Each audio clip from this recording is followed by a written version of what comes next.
ಪತ್ರಕರ್ತರಿಗೆ ಸ್ವಾಗತ. ಅದೇ ರೀತಿಯಲ್ಲಿ ನಮ್ಮ ಇವತ್ತಿನ ಪತ್ರಿಕಾಗೋಷ್ಠಿಯಲ್ಲಿ ಡಿವೈಎಫ್ಐ ದಕ್ಷಿಣ ಕನ್ನಡ ಜಿಲ್ಲಾಧ್ಯಕ್ಷರಾದಂತಹ ಡಿ.ಕೆ. ಇಮ್ತಿಯಾಜ್ ಅವರು ಉಪಸ್ಥಿತರಿದ್ದಾರೆ. ಜಿಲ್ಲಾ ಕಾರ್ಯದರ್ಶಿಗಳಾದಂತಹ ಸಂತೋಷ್ ಪ್ರಜಾರ್ ಬಂದಿದ್ದಾರೆ. ಅದೇ ರೀತಿಯಲ್ಲಿ ಉಳ್ಳಾಲ ತಾಲೂಕು ಮಟ್ಟದ ಸ್ವಾಗತ ಸಮಿತಿಯ ಗೌರವಾಧ್ಯಕ್ಷರಾದ ರಾಮಚಂದ್ರ ಬಾಬುಗಟ್ಟೆ ವಕೀಲರು ಅವರು ಕೂಡ ಬಂದಿದ್ದಾರೆ. ಅದೇ ರೀತಿಯಲ್ಲಿ ಗುನ್ನೂರು ಗ್ರಾಮ ಪಂಚಾಯತ್ನ ಉಪಾಧ್ಯಕ್ಷರಾದಂತಹ ಮಹಾಬಾಲ್ ಟಿ. ಜಪೇಲ್ವಾರ್ ಅವರು ಕೂಡ ಇದ್ದಾರೆ. ನಮ್ಮ ಈ ಪತ್ರಿಕಾಗೋಷ್ಠಿಯನ್ನು ಡಿ.ಕೆ. ಇಮ್ತಿಯಾಜ್ ಅವರು ನಡೆಸಿಕೊಡಬೇಕು. ಎಲ್ಲ ಮಾಧ್ಯಮದ ಸ್ನೇಹಿತರೆ, ಭಾರತ ಪ್ರಜಾಸತ್ತಾತ್ಮಕ ಯುವಜನ ಫೆಡರೇಷನ್ ಡಿವೈಎಫ್ಐ ಇದರ 12ನೇ ಕರ್ನಾಟಕ ರಾಜ್ಯ ಸಮ್ಮೇಳನ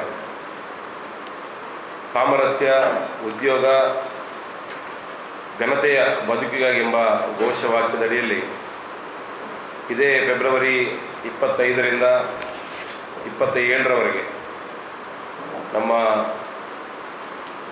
ಯೂನಿಟಿ ಸಭಾಂಗಣದಲ್ಲಿ ನಮ್ಮ ಸಮ್ಮೇಳನ ನಡೀಲಿಕ್ಕಿದೆ.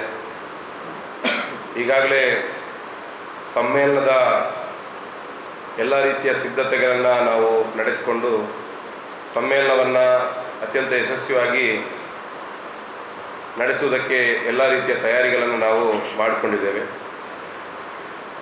ಡಿವೈಎಫ್ಐನ ಈ ಒಂದು ಸಮ್ಮೇಳನದಲ್ಲಿ ಕರ್ನಾಟಕ ರಾಜ್ಯದ ಯುವಜನರು ಎದುರಿಸ್ತಾ ಇರುವಂತಹ ಸವಾಲುಗಳು, ಸಮಸ್ಯೆಗಳಿಗೆ ಎಲ್ಲ ವಿಚಾರಗಳನ್ನು ಈ ಸಮ್ಮೇಳನದಲ್ಲಿ ಚರ್ಚೆಯನ್ನು ಮಾಡಿಕೊಂಡು ಮುಂದಿನ ದಿನಗಳಲ್ಲಿ ಇಡೀ ಕರ್ನಾಟಕ ರಾಜ್ಯದಲ್ಲಿ ಒಂದು ಬಲಿಷ್ಠವಾದಂತಹ ಯುವಜನ ಚಳವಳಿಯನ್ನು ಕಟ್ಟಿ ಯುವಜನರ ಆಶೋತ್ತರಗಳಿಗೆ ಸ್ಪಂದನೆ ಮಾಡುವಂಥ ಒಂದು ಉದ್ದೇಶದ ಭಾಗವಾಗಿ ಸಮ್ಮೇಳನ ನಡೀತದೆ.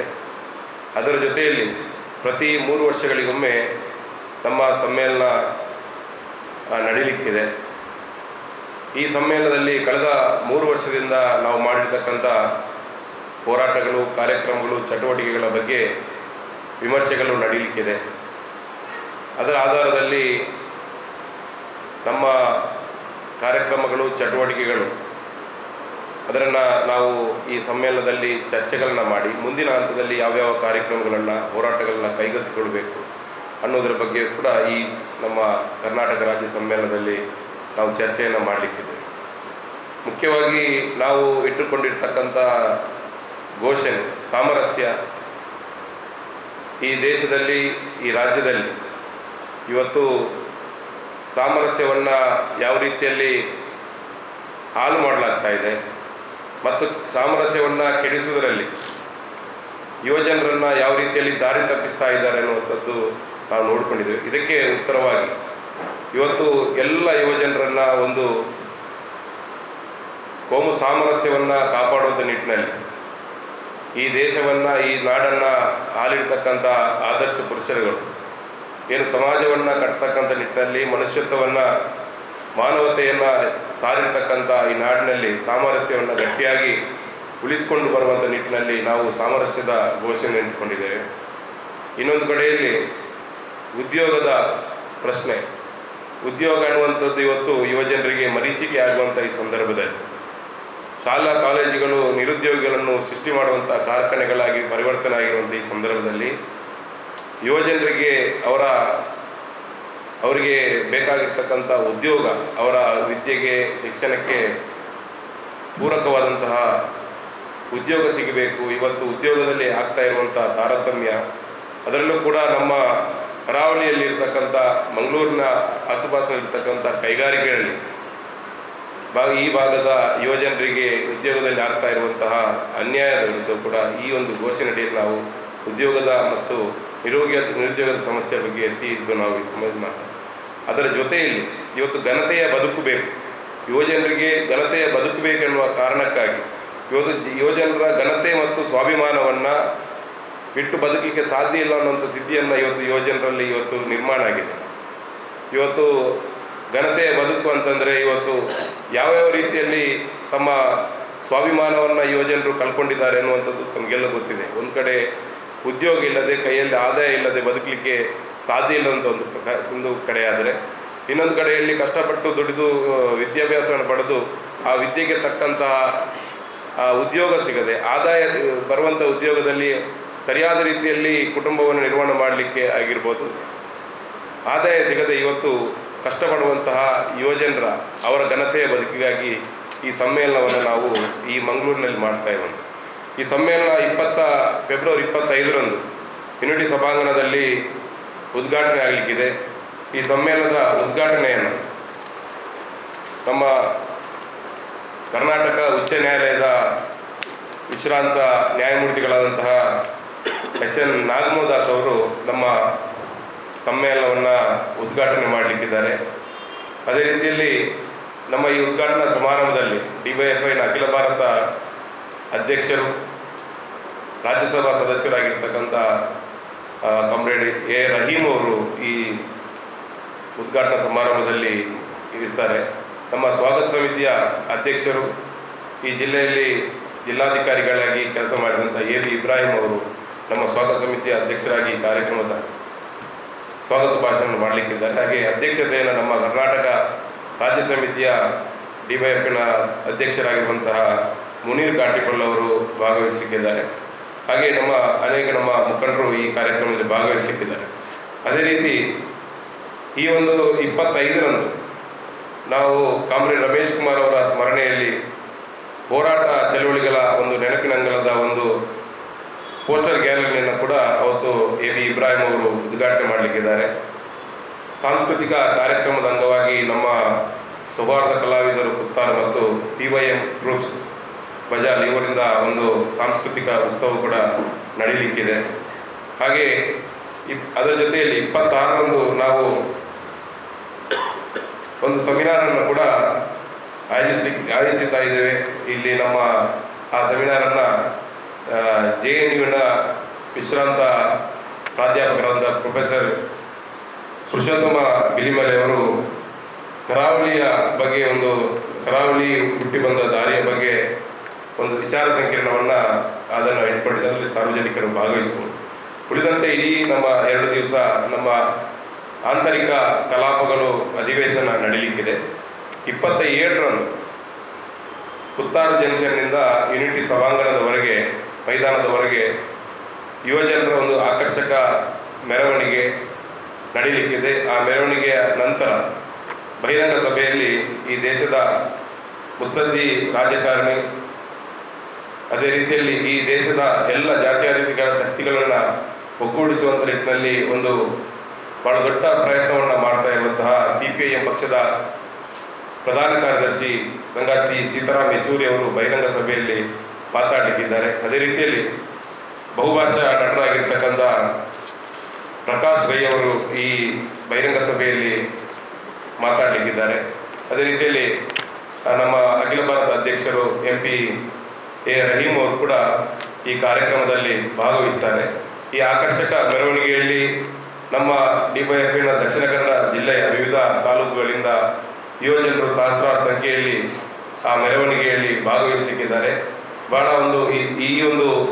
ಈ ಜಿಲ್ಲೆಯ ಸಾಂಸ್ಕೃತಿಕತೆಯನ್ನು ಬಿಂಬಿಸ್ತಕ್ಕಂಥ ಒಂದು ಆಕರ್ಷಕವಾದ ಯುವಜನರ ಮೆರವಣಿಗೆ ಪುತ್ತಾರಿನಿಂದ ನಮ್ಮ ಯುನಿಟಿ ಸಭಾಂಗಣದವರೆಗೆ ನಡೀಲಿಕ್ಕಿದೆ. ಈ ಒಂದು ಸಮ್ಮೇಳನ ಯಶಸ್ವಿ ಮಾಡುವಂಥ ನಿಟ್ಟಿನಲ್ಲಿ ನಿಮ್ಮೆಲ್ಲರ ಸಹಕಾರವನ್ನು ನಾವು ಕೋರ್ತಾ ಇದ್ದೇವೆ. ಉಲ್ಲಾರದ ಪ್ರಜ್ಞಾವಂತ ಜಾತ್ಯತೀತ ಮನಸ್ಸುಗಳು ಈ ಸಮ್ಮೇಳನದಲ್ಲಿ ತಮ್ಮನ್ನು ಬೆಂಬಲಿಸಬೇಕು ಮತ್ತು ಭಾಗವಹಿಸಬೇಕು ಅಂತ ತಮ್ಮ ಮೂಲಕ ನಾವು ವಿನಂತಿಯನ್ನು ಮಾಡ್ತೇವೆ.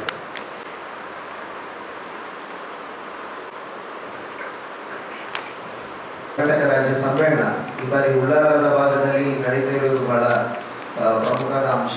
ಅದರಲ್ಲಿ ನಾವು ಉದ್ಘಾಟನಾ ಕಾರ್ಯಕ್ರಮದಲ್ಲಿ ಈ ನಾಡಿನ ಖ್ಯಾತ ಕವಿಯಾಗಿರ್ತಕ್ಕಂಥ ಉಳ್ಳಾಲ ಭಾಗದಲ್ಲಿ ಮುಖ್ಯವಾಗಿರ್ತಕ್ಕಂಥ ನಮ್ಮ ಪ್ರೊಫೆಸರ್ ಅಮೃತ ಸೋಮೇಶ್ವರ ಅವರ ಹೆಸರನ್ನು ನಾವು ವೇದಿಕೆಗೆ ಕೊಟ್ಟಿದ್ದೀವಿ. ಅದೇ ರೀತಿ ಡಾಕ್ಟರ್ ವಿಠಲ್ ಭಂಡಾರಿ ಸಭಾಂಗಣ ಈ ಒಂದು ವೇದಿಕೆಗೆ ಬಹಳ ಮುಖ್ಯವಾಗಿದೆ. ಮತ್ತು ಅಮೃತ ಸೋಮೇಶ್ವರ ಅವರ ಹೆಸರಲ್ಲಿ ಒಂದು ಅಮೃತ ಸ್ಮರಣೆ ಅನ್ನೋ ರೀತಿಯಲ್ಲಿ ಒಂದು ಗಾಯನ ಕಾರ್ಯಕ್ರಮ ಕೂಡ ನಡೀತಾ ಇದೆ. ಒಟ್ಟು ಏನಂದರೆ ಈಗ ದಕ್ಷಿಣ ಕನ್ನಡ ಜಿಲ್ಲೆಯಲ್ಲಿ ಕೋಮು ಸಾಮರಸ್ಯ ಕದಡುವಂಥ ಸಂದರ್ಭದಲ್ಲಿ DYFI ಈ ಜಿಲ್ಲೆಯಲ್ಲಿ ಮಹತ್ವವಾದ ಹೋರಾಟಗಳನ್ನು ನಡೆಸ್ತಾ ಬಂದಿದೆ. ನಮ್ಮ ಜಿಲ್ಲೆಯ ಜನರಿಗೆ ಗೊತ್ತಿರ್ತಕ್ಕಂಥ ಟೋಲ್ಗೇಟ್, ಸುರತ್ಕಲ್ನ ಟೋಲ್ಗೇಟ್ ಹೋರಾಟ ಆಗಿರ್ಬೋದು, ವಿಠಲ ಮನೆಗುಡಿಯ ಹೋರಾಟ ಆಗಿರ್ಬೋದು, ಸೌಜನ್ಯನ ಹೋರಾಟ ಆಗಿರ್ಬೋದು, ಬಹಳಷ್ಟು ಹೋರಾಟಗಳನ್ನು ತಾರ್ಕಿಕ ಅಂತ್ಯಕ್ಕೆ ಕೊಂಡೊಯ್ಯುವಂಥ ಕೆಲಸಗಳನ್ನು ಡಿವೈಎಫ್ಐ ಮಾಡಿದೆ. ಡಿವೈಎಫ್ಐ ಕಳೆದ ಹಲವಾರು ವರ್ಷಗಳಿಂದ ಶಿಕ್ಷಣದ ಖಾಸಗೀಕರಣ ಮತ್ತು ಉದ್ಯೋಗದ ಪ್ರಶ್ನೆಯನ್ನಿಟ್ಟು ರಾಜ್ಯರಹಿತ ಹೋರಾಟಗಳನ್ನು ನಡೆಸ್ತಾ ಇದೆ. ಮತ್ತು ಅದು ಕೂಡ ಆರೋಗ್ಯದ ಪ್ರಶ್ನೆಯಲ್ಲಿ ನಮಗೆ ದಕ್ಷಿಣ ಕನ್ನಡ ಜಿಲ್ಲೆ ಮೆಡಿಕಲ್ ಆಸ್ಪತ್ರೆಗಳ ಹಬ್ಬ ಆಗಿರ್ಬೋದು, ಆದರೆ ಆಸ್ಪತ್ರೆಯಲ್ಲಿ ಮಾಡ್ತಕ್ಕಂಥ ಖಾಸಗಿ ಆಸ್ಪತ್ರೆಗಳಲ್ಲಿ ಮಾಡುವಂಥ ಲೂಟಿಯ ಪ್ರಶ್ನೆಯ ವಿರುದ್ಧ ಮತ್ತು ಸರ್ಕಾರಿ ಆಸ್ಪತ್ರೆಗಳನ್ನು ಬಲಗೊಳಿಸುವಂಥ ಪ್ರಶ್ನೆಯಲ್ಲಿ ಡಿವೈಎಫ್ಐ ಮಹತ್ತರವಾದಂಥ ಪಾತ್ರಗಳನ್ನು ವಹಿಸಿದೆ.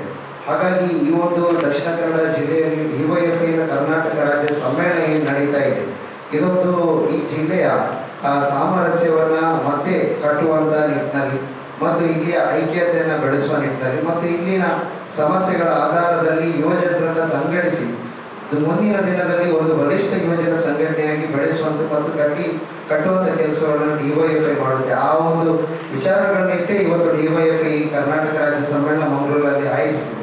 ಈಗಾಗಲೇ ಡಿವೈಎಫ್ಐನ ಸಮ್ಮೇಳನಕ್ಕೆ ಸಂಬಂಧಪಟ್ಟು ಕೋಮುವಾದಿ ಸಂಘಟನೆಗಳು ವ್ಯವಸ್ಥಿತವಾಗಿ ಜಾತಿಗಳನ್ನು ಮುಂದಿಟ್ಟು ಒಂದು ಸಮುದಾಯನ ಮುಂದಿಟ್ಟು ನಮ್ಮನ್ನು ಒಡೆಯುವಂಥ ಕೆಲಸಗಳನ್ನು ಮಾಡ್ತಾ ಇದ್ದಾರೆ. ಇದು ಒಂದು ವ್ಯವಸ್ಥಿತ ಅವರದ್ದು ಮತೀಯ ರಾಜಕಾರಣ ಮತ್ತು ಧ್ರುವೀಕರಣದ ರಾಜಕಾರಣ. ಅದು ನಮ್ಮ ಜಿಲ್ಲೆಯಲ್ಲಿ ಅವರು ಹಿಂದಿನಿಂದಲೂ ಮಾಡ್ತಾ ಬಂದಿದ್ದಾರೆ. ಭಾಷೆಯ ಹೆಸರಲ್ಲಿ, ಜಾತಿಯ ಹೆಸರಲ್ಲಿ, ಧರ್ಮದ ಹೆಸರಲ್ಲಿ ಯುವಜನರನ್ನ ಮಧ್ಯೆ ತಂದಿಡುವಂಥದ್ದು ಮತ್ತು ಯುವಜನರನ್ನ ಒಡೆಯುವಂಥ ಕೆಲಸಗಳನ್ನು ಮಾಡುವಂಥದ್ದು. ಆ ಮೂಲಕ ದಕ್ಷಿಣ ಕನ್ನಡ ಜಿಲ್ಲೆಯ ಸಾಮರಸ್ಯವನ್ನು ಕದಡುವಂಥ ಕೆಲಸಗಳನ್ನು ಮಾಡ್ತಾ ಇದ್ದಾರೆ. ನಿಮ್ಗೆ ಗೊತ್ತಿರ್ಬೋದು, ಇತ್ತೀಚೆಗೆ ಜೆರೂಸಲೇಮ್ ಶಾಲೆಯಲ್ಲಿ ನಡೆದಂಥ ಘಟನೆ ಆಗಿರ್ಬೋದು, ಅದೇ ರೀತಿ ಬೇರೆ ಬೇರೆ ಘಟನೆಗಳನ್ನು ನಾವು ತೆಗೆದು ನೋಡಿದರೆ ಇಲ್ಲಿ ಬಹಳ ಮುಖ್ಯವಾಗಿ ಹಿಂದುಳಿದ ವರ್ಗದ ಯುವಜನರ ಶಿಕ್ಷಣಕ್ಕೆ ಸಮಸ್ಯೆ ಮಾಡುವಂಥದ್ದು, ಹಿಂದುಳಿದ ವರ್ಗದ ಯುವಜನರಿಗೆ ಉದ್ಯೋಗದ ಪ್ರಶ್ನೆಯಲ್ಲಿ ಇಲ್ಲಿಯ ಮತೀಯ ಸಂಘಟನೆಗಳು ಯಾವುದೇ ರೀತಿಯ ಕೆಲಸಗಳನ್ನು ಮಾಡ್ತಾ ಇದೆ. ದಕ್ಷಿಣ ಕನ್ನಡ ಜಿಲ್ಲೆ ಕೈಗಾರಿಕೆಗಳು ಬೆಳೆಯುತ್ತಾ ಇದೆ, ಆದರೆ ಆ ಕೈಗಾರಿಕೆಗಳಲ್ಲಿ ದಕ್ಷಿಣ ಕನ್ನಡ ಜಿಲ್ಲೆಯ ಯುವಜನರಿಗೆ ಎಷ್ಟು ಅದರಲ್ಲಿ ಪಾಲು ಸಿಕ್ಕಿದೆ, ಅದರಲ್ಲಿ ಎಷ್ಟು ಯುವಜನರಿಗೆ ಕೆಲಸ ಸಿಕ್ಕಿದೆ ಅಂತ ಕೇಳಿದರೆ ಯಾವುದೂ ಕೆಲಸ ಇಲ್ಲ. ಕೇವಲ ಗುತ್ತಿಗೆ ಆಧಾರದಲ್ಲಿ ಕಾಂಟ್ರಾಕ್ಟ್ ಬೇಸಲ್ಲಿ ಇರುವಂಥ ಕೆಲಸಗಳು ಮಾತ್ರ. ನಮ್ಮ ಇಲ್ಲಿ ಉಳ್ಳಾಲ ಭಾಗದಲ್ಲೇ ನೋಡಿದರೆ ಬಹಳಷ್ಟು ಮೆಡಿಕಲ್ ಕಾಲೇಜ್ಗಳಿದೆ, ಖಾಸಗಿ ಮೆಡಿಕಲ್ ಕಾಲೇಜ್ ಇದೆ, ಬೇರೆ ಬೇರೆ ಉದ್ಯಮಗಳು ಬರ್ತಾ ಇದೆ. ಆದರೆ ಇಲ್ಲಿಯ ಉಳ್ಳಾಲ ಭಾಗದ ಯುವಜನರಿಗೆ ಎಷ್ಟು ಅದರಲ್ಲಿ ಪಾಲು ಸಿಕ್ಕಿದೆ ಅಂತ ನೋಡಿದರೆ ಅದರಲ್ಲಿ ಯಾವುದೇ ರೀತಿಯ ಸಣ್ಣ ಪಾಲು ಕೂಡ ಸಿಗ್ತಾ ಇಲ್ಲ. ಹಾಗಾಗಿ ಡಿವೈಎಫ್ಐ ಬಹಳ ಮುಖ್ಯವಾಗಿ ಹೇಳೋದೇನೆಂದರೆ ದಕ್ಷಿಣ ಕನ್ನಡ ಜಿಲ್ಲೆ ಅಭಿವೃದ್ಧಿ ಆಗ್ತಾ ಇರುವಂಥ ಸಂದರ್ಭದಲ್ಲಿ, ಇಲ್ಲಿ ಕೈಗಾರಿಕೆಗಳು ಬೆಳೆಯುವಂಥ ಸಂದರ್ಭದಲ್ಲಿ ಇಲ್ಲಿಯ ಯುವಜನರಿಗೆ ಮೊದಲ ಆದ್ಯತೆ ಕೊಡಬೇಕು. ಅದಕ್ಕೆ ಸರೋಜಿನಿ ಮಹಿಷಿ ವರದಿಯನ್ನು ಜಾರಿ ಮಾಡಬೇಕು ಅಂತ ಡಿವೈಎಫ್ಐ ಒತ್ತಾಯ ಮಾಡ್ತಾನೆ ಬರ್ತಾ ಇದೆ. ಹಾಗಾಗಿ ಆ ವಿಷಯಕ್ಕೆ ಸಂಬಂಧಪಟ್ಟು ಮತ್ತೆ ನಾವು ಈ ಒಂದು ಸಮ್ಮೇಳನದಲ್ಲಿ ಚರ್ಚೆ ನಡೆಸಲಿಕ್ಕಿದ್ದೇವೆ. ಉದ್ಯೋಗ, ಸಾಮರಸ್ಯ, ಗಣತೆಯ ಬದುಕು ಇಲ್ಲಿಯ ಯುವಜನರಿಗೆ ಸಿಗಬೇಕು ಅನ್ನೋದು ಬಹಳ ನಮ್ಮ ಬೇಡಿಕೆ. ಅದೇ ರೀತಿ ಅನಿವಾಸಿ ಭಾರತೀಯರಾಗಿ ಬಹಳಷ್ಟು ಇಲ್ಲಿಯ ಯುವಜನರು ವಿದೇಶದಲ್ಲಿ ದುಡಿತಾ ಇದ್ದಾರೆ, ಗಲ್ಫ್ ಕಂಟ್ರಿಗಳಲ್ಲಿ ದುಡಿತಾ ಇದ್ದಾರೆ. ಈಗಾಗಲೇ ಅನಿವಾಸಿ ಭಾರತೀಯರಿಗೆ ಸಂಬಂಧಪಟ್ಟ ನಿಯೋಗ ಮುಖ್ಯಮಂತ್ರಿಗಳನ್ನ ಭೇಟಿ ಮಾಡಿ ಅವರ ಮನವಿಯನ್ನು ಸಲ್ಲಿಸ್ತಾರೆ. ಕೇರಳ ಮಾದರಿಯ ಪ್ಯಾಕೇಜ್ ಅನ್ನ ಇಲ್ಲಿಯ ಅನಿವಾಸಿ ಭಾರತೀಯರು ಅವರಿಗೆ ಕೊಡಬೇಕು ಅಂತ ಒತ್ತಾಯ ಮಾಡಿದ್ದಾರೆ. ಡಿವೈಎಫ್ಐ ಕಳೆದ ಬಾರಿಗೆ ಈ ಕಾಂಗ್ರೆಸ್ ಸರ್ಕಾರ ಈ ಹಿಂದಿನ ಇರುವಂತಹ ಸಂದರ್ಭದಲ್ಲಿ ಡಿವೈಎಫ್ಐ ಸ್ವತಃ ಸಿದ್ದರಾಮಯ್ಯರವರಿಗೆ ಮನವಿಯನ್ನು ಸಲ್ಲಿಸಿದ್ದೀವಿ. ಕೇರಳದ ಮಾದರಿಯಲ್ಲಿ ಇಲ್ಲೂ ಕೂಡ ಅನಿವಾಸಿ ಭಾರತೀಯರು ವಿದೇಶದಲ್ಲಿ ದುಡಿತಕ್ಕಂಥ ಏನು ಯುವಕರಿದ್ದಾರೆ ಅವರಿಗೆ ಒಂದು ಸ್ವಾವಲಂಬ ಬದುಕನ್ನು ಕಟ್ಟಲಿಕ್ಕೆ ಇಲ್ಲಿ ಅವರಿಗೆ ಒಂದು ವ್ಯವಸ್ಥಿತವಾದ ಯೋಜನೆಯನ್ನು ತರಬೇಕು ಅಂತ ಒತ್ತಾಯ ಮಾಡಿದ್ವಿ. ಅಂತ ಯೋಜನೆಗಳನ್ನು ನಾವು ಈ ಬಾರಿಯ ಡಿವೈಎಫ್ಐ ಸಮ್ಮೇಳನದಲ್ಲೂ ಕೂಡ ಚರ್ಚೆ ಮಾಡಲಿಕ್ಕಿದ್ದೀವಿ. ಆ ನಿಟ್ಟಿನಲ್ಲಿ ನಾವು ಈ ಜಿಲ್ಲೆಯ ಯುವಜನರಿಗೆ ವಿನಂತಿ ಮಾಡೋದಿಷ್ಟೇ, ಡಿವೈಎಫ್ಐ ಯುವಜನರ ಉದ್ಯೋಗ, ಶಿಕ್ಷಣ, ಆರೋಗ್ಯದ ಪ್ರಶ್ನೆಯನ್ನಿಟ್ಟು ಈ ಸಮರಧೀರವನ್ನು ಹೋರಾಟ ಮಾಡ್ತಾ ಇದೆ. ಆ ಒಂದು ಪ್ರಶ್ನೆಯನ್ನಿಟ್ಟು ಈ ಸಮ್ಮೇಳನ ನಡೀತಾ ಇದೆ. ಇದು ಕೇವಲ ಡಿವೈಎಫ್ಐನ ಸಮ್ಮೇಳನ ಅಲ್ಲ, ಇದು ಇಲ್ಲಿಯ ಯುವಜನರ ಸಮ್ಮೇಳನ, ಇಲ್ಲಿಯ ಹಿಂದುಳಿದ ವರ್ಗದ ಯುವ ಸಮ್ಮೇಳನ, ಇಲ್ಲಿಯ ದಲಿತ ವರ್ಗದ ಸಮ್ಮೇಳನ, ಇಲ್ಲಿಯ ಅಲ್ಪಸಂಖ್ಯಾತ ವಿಭಾಗದ ಯುವ ಸಮ್ಮೇಳನ ಆಗಿ ನಡೆಯಲಿಕ್ಕಿದೆ. ಹಾಗಾಗಿ ಇಲ್ಲಿಯ ಯುವಜನರಲ್ಲಿ ವಿನಂತಿ ಮಾಡೋದಿಷ್ಟೇ, ಈ ಒಂದು ಡಿವೈಎಫ್ಐನ ಸಮ್ಮೇಳನ ಏನಿದೆ ಅದನ್ನು ಯಶಸ್ವಿಗೊಳಿಸಲಿಕ್ಕೆ ಮತ್ತು ನಡೀತಕ್ಕಂಥ ಕಾರ್ಯಕ್ರಮದಲ್ಲಿ ಈ ಜಿಲ್ಲೆಯ ಯುವಜನತೆ ದೊಡ್ಡ ಸಂಖ್ಯೆಯಲ್ಲಿ ಬಂದು ಈ ಸಮ್ಮೇಳನವನ್ನು ಯಶಸ್ವಿಗೊಳಿಸಬೇಕು ಅಂತ ವಿನಂತಿ ಮಾಡ್ತೇನೆ.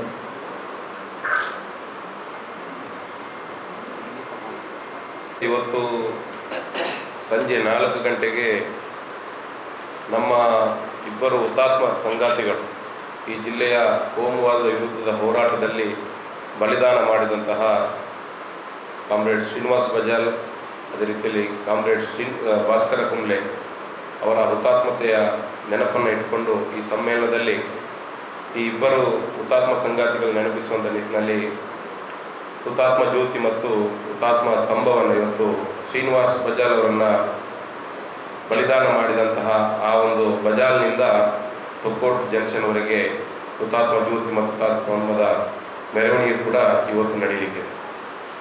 ಈ ಸಮ್ಮೇಳನಕ್ಕೆ ಸಂಬಂಧಪಟ್ಟು ಈಗಾಗಲೇ ಪ್ರಚಾರ ಕಾರ್ಯದಲ್ಲಿ ಬೇರೆ ಬೇರೆ ರೀತಿಯಾದಂಥ ಪ್ರಚಾರ ಕಾರ್ಯಗಳು ನಾವು ಹಮ್ಮಿಕೊಂಡಿದ್ದೇವೆ. ಮುಖ್ಯವಾಗಿ ಅನೇಕ ಕಡೆ ನಮ್ಮ ಘಟಕಗಳಿಂದ ರಕ್ತದಾನ ಶಿಬಿರವನ್ನು ನಾವು ಆಯೋಜಿಸಿದ್ದೇವೆ. ವಿಚಾರ ಸಂಕಿರಣವನ್ನು ಆಯೋಜನೆ ಮಾಡಿ ನಾವು ಅನೇಕ ವಿಚಾರಗಳ ಬಗ್ಗೆ ಚರ್ಚೆ ಮಾಡಿದ್ದೇವೆ. ಅದೇ ರೀತಿಯಲ್ಲಿ ಮೀನುಗಾರ ಯುವಜನ ಮುಖಂಡರಿಂದ ನಾವು ನಾಡದೋಣಿಗಳ ಮೆರವಣಿಗೆಯನ್ನು ಮಾಡಿಸಿ ನಾವು ಈ ಒಂದು ಸಮ್ಮೇಳನಕ್ಕೆ ವಿವಿಧ ರೀತಿಯಲ್ಲಿ ಪ್ರಚಾರಗಳನ್ನು ಮಾಡಿದ್ದೇವೆ. ವಿವಿಧ ಘಟಕಗಳಿಂದ ಸಾರ್ವಜನಿಕರು ಸ್ವಯಂ ಸ್ಫೂರ್ತಿಯಿಂದ ಫ್ಲೆಕ್ಸ್ ಕಟೌಟ್ಗಳನ್ನು ಹಾಕುವುದರ ಮೂಲಕ ಈ ಸಮ್ಮೇಳನಕ್ಕೆ ಬಹಳ ವಿಶೇಷವಾಗಿ ನಮಗೆ ಸಹಕಾರವನ್ನು ಕೊಡ್ತಾ ಇದ್ದಾರೆ. ನಮ್ಮ ಕಾರ್ಯಕರ್ತರು ಶಕ್ತಿ ಮೀರಿ ಹಗಲು ರಾತ್ರಿ ವಿವಿಧ ರೀತಿಯಲ್ಲಿ ಡೆಕೋರೇಷನ್ಗಳಲ್ಲಿ ತೊಡಗಿಸಿಕೊಂಡಿದ್ದಾರೆ. ಒಟ್ಟಿನಲ್ಲಿ ಈ ಒಂದು ಸಮ್ಮೇಳನ ಎಲ್ಲರ ಸರ್ವಧರ್ಮದ ಯುವಜನರ ಒಂದು ಸಮ್ಮೇಳನವಾಗಿ ಈ ಸಮ್ಮೇಳನ ರೂಪುಗೊಳ್ಳಲಿಕ್ಕಿದೆ ಅಂತ ನಾವು ಹೇಳ್ತೇವೆ.